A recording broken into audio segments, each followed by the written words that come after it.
Let's also get you up to speed with what the Indian Prime Minister has said today, talking about the sacrifice made by the 20 Indian soldiers who were killed in action in that Galwan Valley incident. The Prime Minister has said that the sacrifice of the Indian soldiers killed in that incident will not go in vain. The Prime Minister was speaking at his meeting with the Chief Ministers that started with a 2-minute silence as a mark of tribute to those 20 Indian soldiers. Bharat शांति चाहता है, लेकिन भारत उकसाने पर हर हाल में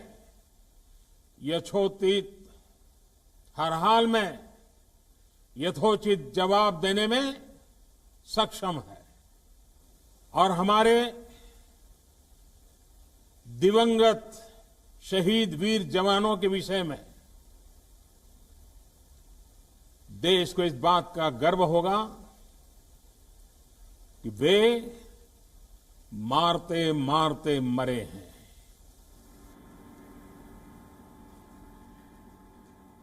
The Prime Minister said on national television that India has never provoked anyone, referring to Monday's hand-to-hand fighting incident.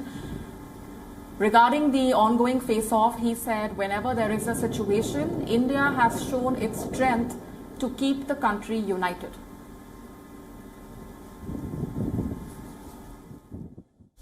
जहां कहीं हमारे मतभेद भी रहे हैं, हमने हमेशा ही ये प्रयास किया है कि मतभेद विवाद न बने, डिफरेंसेस डिस्प्यूट्स में न बदले।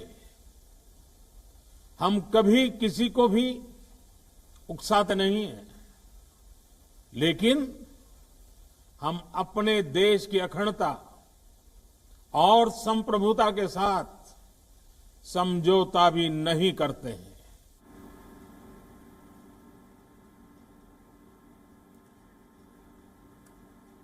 The Indian Prime Minister making those remarks after hundreds of Indian and Chinese troops have been facing each other since early May at 3 or 4 locations in the uninhabited high-altitude deserts of Ladakh.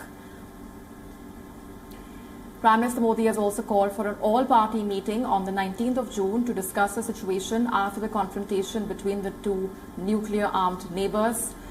That meeting that was held between the Prime Minister and the Chief Ministers and the Lieutenant Governors began with a 2-minute silence as a mark of tribute to the 20 soldiers who were killed in action. The Prime Minister said their sacrifice will not go in vain.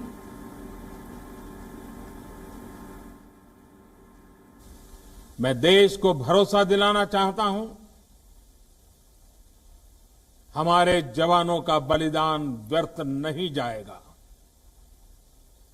हमारे लिए भारत की अखंडता और संप्रभुता सर्वोच्च है और इसकी रक्षा करने से हमें कोई भी रोक नहीं सकता।